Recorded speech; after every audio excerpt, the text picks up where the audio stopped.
West Ham United had seen Ron Greenwood and John Lyall stitch together a multi-generational odyssey of success at home and on the continent, whilst they botched their succession plan. With the arrival of Harry Redknapp in 1994, they got back on track with a bang. But I'm telling you now, and I didn't want to say this in front of him, but he will go right to the very top. Right to the very top.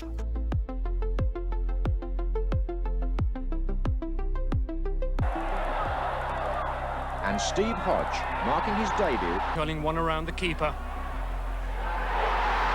In their way for a moment, but they're keeping the ball. And they've scored! It was an age of Europe being barred for England. It was an age of West Ham standing still in the market, an age of sinking back down into the bottom half, and an age of cult heroes like Frank McAvenny going off the boil. For every astute signing of Liam Brady, there was a premature sale of Tony Cottee. For every cup run to a quarter-final or a semi-final, there was also a cup embarrassment waiting in the wings. And for those that did break the mould, a Julian Dix or a Paul Ince, they'd be sold on to richer and more powerful clubs soon enough if they hadn't been already. By 1989, West Ham's 9 lives were up, finally relegated, and probably deserved to on the basis of bringing Frank McAvenny back to the club for upwards of 1.25 effing million. When Billy Bonds retired, John Lyall was keen to keep him at the club and reaffirm the club's loyalty to former players and staff members, ensuring the lineage continued. It appeared that with Lyall's time up and second division football returning, West Ham got desperate, shat the bed and strayed so wildly off the tracks that they landed on Swindon manager Lou Macari. Admittedly, in terms of his CV, there could be no arguing with what he had done to Swindon Town, taking them from the basement of the Football League to one good term away from top-flight football inside of 5 years. He would not face the same kind of success in East London. Charging forward again, the low cross again, and Connors there, and Connors scored! Won by Irvine. Good cross from Irvine, and there's a chance here. Oh, that's not dangerous. Oh, Gale timed that perfectly. Still danger here, though. Strachan scored! Whilst Macari's time at Upton Park could only be deemed a massive failure, he had been more than active in the market, attempting to update the club, bringing in Martin Allen, Jimmy Quinn, Colin Foster, Ian Bishop, Trevor Morley, and, finally, Ludek Miklosko. His time was cut short in February 1990 by accusations of illegal payments from his time at Swindon, something which barred the club from promotion. Macari resigned with the club and impressively sat in 12th place. Mick McGivern had quit as assistant 24 hours before quite possibly the worst defeat in club history, away to Torquay in the Cup, but the club lineage was maintained through their next appointment. Welcome back Billy Bonds, the man who many would have selected to succeed John Lyall directly. He was hired. Better late than never. In the final 17 matches, the club had Bonds steered them to 10 wins and from 12th position to 7th, only 2 points beneath the playoff places. All looked right in the world again. Oh, good skills. Finds Allen, the dummy, Paris with a shot, and there it is! Bishop going through a chance with a shot. Oh, and he scored! A brilliant shot! Taking on Anderson, whips in a great cross. Oh, they must get this in. Morley scored! Even Frank McAvenny strapped on his shooting boots as West Ham took the second division by storm, not losing in the league until December the 22nd and an away day in Barnsley. By the time the FA Cup returned with a third round draw at Aldershot, West Ham were atop the table with one defeat in 25 and an 8-point advantage over third. Promotion back to the biggest of times was inevitable now. Of course, that kind of advantage only gave West Ham a chance to concentrate on the cup. Ball from George Paris. Morley had made the run. There's a chance on here if he lobs the keeper. Oh, he scored! On Saturday, Keane's cross, headed away by Clare. George Paris. Oh, he's done it again! Paris is wide if he can spot him. Keane to Quinn, and a chance here, and Quinn scores! Poor clearance by Dave Watson. Houghton. Slater. Stuart Slater! 2-0 to West Ham United. Skill to go past Allen. Now he's got support coming up here from Roy Keane. And from Gary Crosby on the right wing with a chance for Forest. And Crosby has scored! After imperiously sinking Everton in the quarter-finals thanks to the winner from Stuart Slater, sadly Nottingham Forest in the semi-final was just a step too far for the Hammers, who had lifted the famous trophy 11 years prior. Still, they would get the chance to mix it with the big boys week in, week out in the subsequent season. Wins over Ipswich and Swindon confirmed promotion, but the title would be torn from the Hammers after a final day loss against Notts County, who would join both West Ham and Old Ham in the top flight. Long ball, wrong-footing the Hammers' defence and drawing Ludo from his line. Corner to Gin. Glover again. Gallagher this time. And well, that was a complete and total pissing disaster, wasn't it? With a spot in the new Premier League up for grabs, the Hammers missed the nail. They were existing quite happily in 15th place after a mid-November draw to Liverpool, but with the advent of Christmas came the news that West Ham were planning to adhere to the Taylor Report and all-seater stadia by leeching from supporters for bonds of nearly £1,000 to guarantee a season ticket. The mood soured, the form soon followed. West Ham won 3 of their remaining 26 matches, one of which they secured when they were already down. It looked a long way back on all metrics.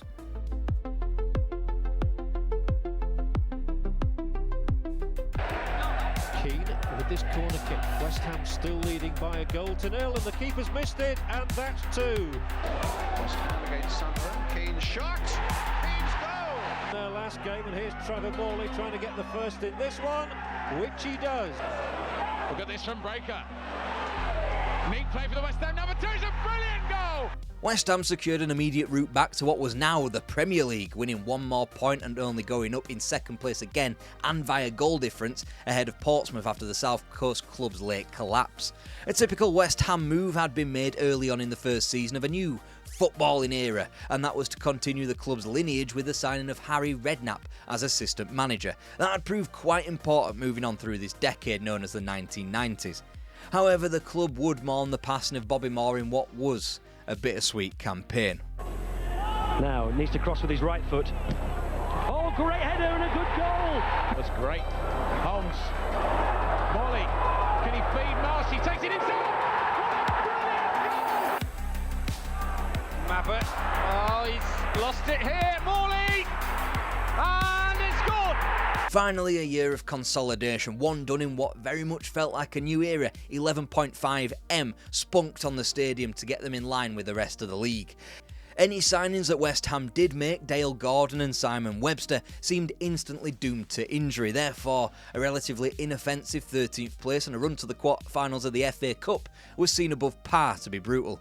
After all, the landscape of the game had shifted, and so too the power dynamics at Upton Park. With the introduction of the 94-95 season, Billy Bonds vacated the role of West Ham United manager, handing the reins to his assistant, Harry Redknapp. Which sounds amicable, but it was far from it. See, the club offered Billy Bonds the job of director with a view to promoting Redknapp. Redknapp had been tempted to return to sole management back at Bournemouth, so West Ham needed to act quickly. Ultimately, Bonds didn't want to go. Redknapp won out and he hired his brother-in-law, Frank Lampard, who had a son coming through the ranks that you might have heard of. Also, Frank Lampard. Ball knocked in by Hutchinson. Here's John Moncur, and John Moncur scores.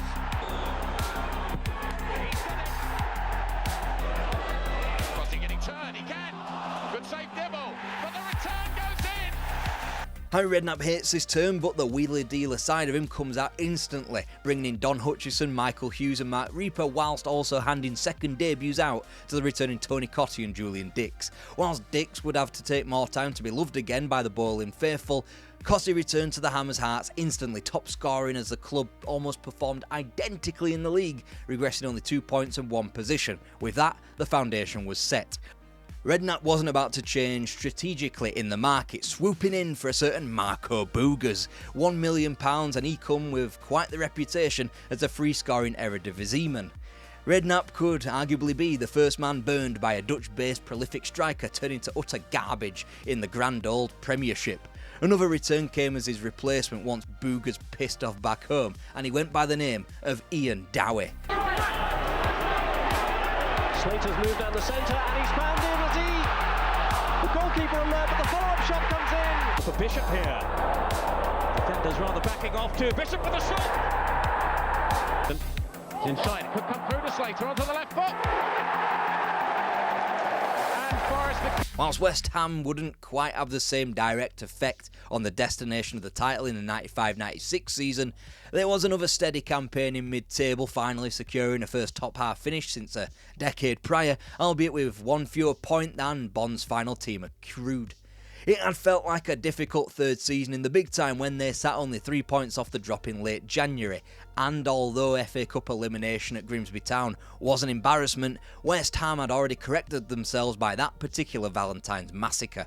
It began at home to Coventry on the final day of January as the Hammers battered each of Nottingham Forest, Spurs, Chelsea and Newcastle to sit in a more comfortable position come the end of the 5-match winning streak. That wasn't the end of the good news, as the youth team reached the Cup final and acquired the South East Counties title. Despite losing the Cup final to a freewheeling Michael Owen Liverpool team, it was an 11 that did contain Rio Ferdinand and Frank Lampard, and they looked like they were going right to the very top. Right to the very top. Right to the very top.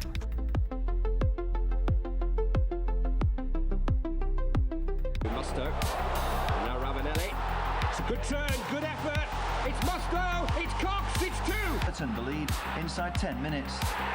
That put the home side in control, and a rare mistake by Ludek Miklosko early in the second half left Hammers with a mountain to climb. Alright, not quite immediately. It was a season probably characterised best by what had been an exciting summer and the signings of Romanians Florin Rodăciu and Ilie Dumitrescu turning into absolute dog shit, being sold at a loss of 1.5 million midway through the season as the campaign was quickly stripped back into the mundane. 14th place in the league was the eventual resting place, and there was at least some good recruitment from the continent, as the arrival of Slavan Bilic proved. The only problem being that he was too good and was quickly sold on for 4.5 million, i.e. enough to wipe out the previous European transfer disasters that Harry Redknapp had suffered. The front line wasn't looking too great. Tony Cottee had fucked off to Malaysia, replaced by Paulo Futre, who was alongside an Ian Dowie without a league goal in 40 matches. However, he did score this little perler in the League Cup. It was Dix who met it first. Back in from the big centre-half, flicked on by Armstrong. Oh, it's an own goal! Astonishing one as well by Dowie. And if that doesn't sum up the 1996-97 season for West Ham, I don't know what will. Slowly but surely the squad Redknapp envisioned would come together. With Ferdinand and Lampard making more of an impact in the senior team, they would be supplemented by real forwards in John Hartson and Paul Kitson. Then Steve Lomas came in to patrol the midfield, David Unsworth was added to defence. Eyal Berkovic and Trevor Sinclair provided something more special out wide, and Ian Pearce was acquired to fill the hole left behind by Julian Dick's season-spanning injury. Fans felt so. Hughes. Lazaridis arriving outside of him. And here's Lampard! Oh! Is it too far for Berkovic? No, it isn't. It's Eyal Berkovic. It's his first goal for West Ham. Rather lacking support. Hit the post. Open goal for Hartson. 1-0 to West Ham. Now this was a more hopeful future. West Ham's best finish in the league for 12 years had been matched by two decent enough runs in the Cups. John Hartson was on fire in what was an otherwise middling start to the season, which improved from the club's perspective after Christmas. From a team that had lost 10 of their 19 matches come Christmas Day, albeit well positioned in 10th, the Hammers would focus their minds with a good cup run, losing only 4 times to finish 8th. In the cup competitions, West Ham could at least have the excuse that they pushed the form team in the country to their absolute limits.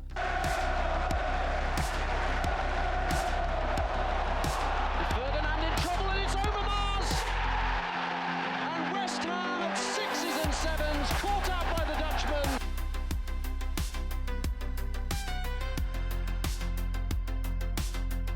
And for the trilogy, it was Arsenal's chucking in of the points against Aston Villa with the title already sealed that indirectly cost the Hammers a spot in Europe for the first time in 1981. Yes, their 4-3 win at home to Leicester was not enough as Villa snuck into that final continental position.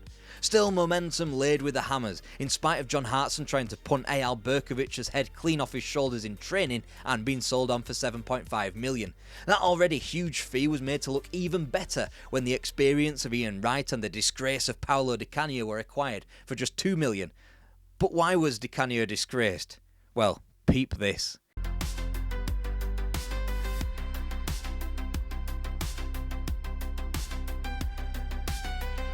And aside from that hire, Redknapp further bolstered his squad to the tune of Shaka Hislop in net, Neil Ruddock in defence and Marc-Vivien Foé in midfield. The spine was improved, the momentum was now in the building. Well, Sinclair started it. There was the touch from Berkovic. Beautiful slide rule pass from Sinclair and a brilliant finish by Ian Wright. Well, here, Ian Wright lurking. Oh, Thompson! West Ham take the lead. Found Wright. Sinclair's making the diagonal run. Still with Ian Wright. Got the shot in and he scored. Ian Wright. And the result was West Ham's second greatest league finish of 5th place in the Premier League. Of course, any team that can win 5-1 one week at home to Derby but lose 5-1 the next at home to Leeds has to be described as imperfect, but they were entertaining doing so. From the scalp of Liverpool taken in September to wins on the road at St James's Park, White Hart Lane and Stamford Bridge, it was quite clearly a capable team. You could argue this kind of finish was only accessible thanks to first hurdle eliminations in the domestic cups. First to Northampton Town in the second round of the League Cup, then in the FA Cup's third round to Swansea City. I'm not sure many Hammers fans would care when it granted them access to Europe via the means of the good old Intertoto Cup. Here against the old enemy for him. Di Canio is onside. And setting it up for Trevor Sinclair. And that one's going to count! He's going to toy with Tuyers here. He's got his cross in. Frank Lampard! 2-0 to West Ham! Teetering on the edge. Wonka slipping it through for one shot. He's round the keeper. And Parlo one shot. Now don't go getting excited and saying it's a trophy won. West Ham would quote-unquote win the Intertoto Cup alongside Montpellier and Juventus, which was essentially just a grandiose way of saying we won a pre-season tournament to qualify for the secondary UEFA competition. Either way, it served a purpose, and no matter how they'd backdoored their way in, West Ham were officially and properly this time in Europe. Reigns supreme, Di Canio. Javier Morgan, the Chilean to follow one shot in. Here's a chance for them again though. And this time they've profited and taken the lead through the... Problem was they just didn't stick around for long enough. And yeah, if you're feeling generous, you could say West Ham were knocked out of Europe by former European Cup champions. But it was hardly Real Madrid doing the slaying, was it? Whilst the club's next cup heartache, third round in the FA Cup at Tranmere Rovers, could be almost described as typical, their next cup elimination in January's League Cup quarter-final couldn't have been on anybody's bingo card. Centre stage again. Paolo Di Canio.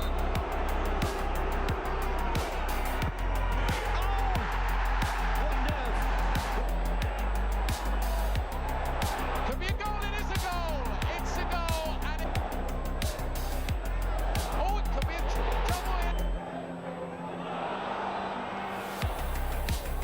And a real opportunity here. And that's it. That's the time. Villa. Without context, that footage looks bonkers. Let me explain. Harry Redknapp had done Harry Redknapp things when he signed little-known 21-year-old Mani Omoyinme. This happened all the way back in 1995, and since he had embarked on a number of loans, the latest of which was to Scunthorpe United, 1 goal in 6 games. Truly heroic stuff. This no different to his previous loans from Bournemouth to Leyton Orient, Dundee United to Gillingham. He wasn't going right to the very top, but nonetheless, upon his loan return, he was in the match squad against Villa. 8 minutes remained of a game destined for penalties. Omoyinme enters the fray, does very little, isn't nominated to take a penalty as West Ham progress. Then some swat at the Football League or within Aston Villa dob West Ham in. The game's replayed, Villa win the replay and West Ham are left empty-handed.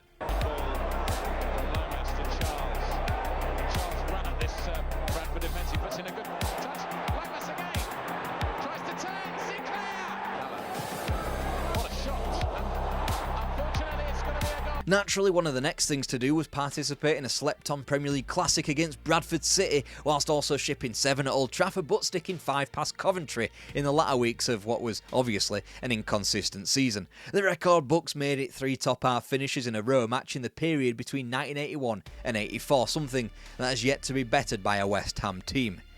There was clearly another class of youth prospect bubbling under the surface as a squad containing Joe Cole and Michael Carrick had won the Youth Cup against Coventry in '99 and were ready to enter the senior team. Naturally, with one hand West Ham received, with the other they gave away. Rio Ferdinand sold to Leeds for a mammoth £18 million. Up front, Freddie Canute replaced Paolo Wanchop. A slew of other players arrived, from Rigobert Song and Christian Daly to Svetoslav Todorov and Sebastian Skemmel. And yet, the 2000-2001 season felt like an end, as West Ham struggled without big names due to sales and, in the case of Steve Lomas and Trevor Sinclair, due to injury. The game suffered, and it was no surprise when Leicester's Darren Eadie popped up to seal victory for the Midlanders. Schuker still. Oh, he's thrown Canute in! Inside. And it's in there!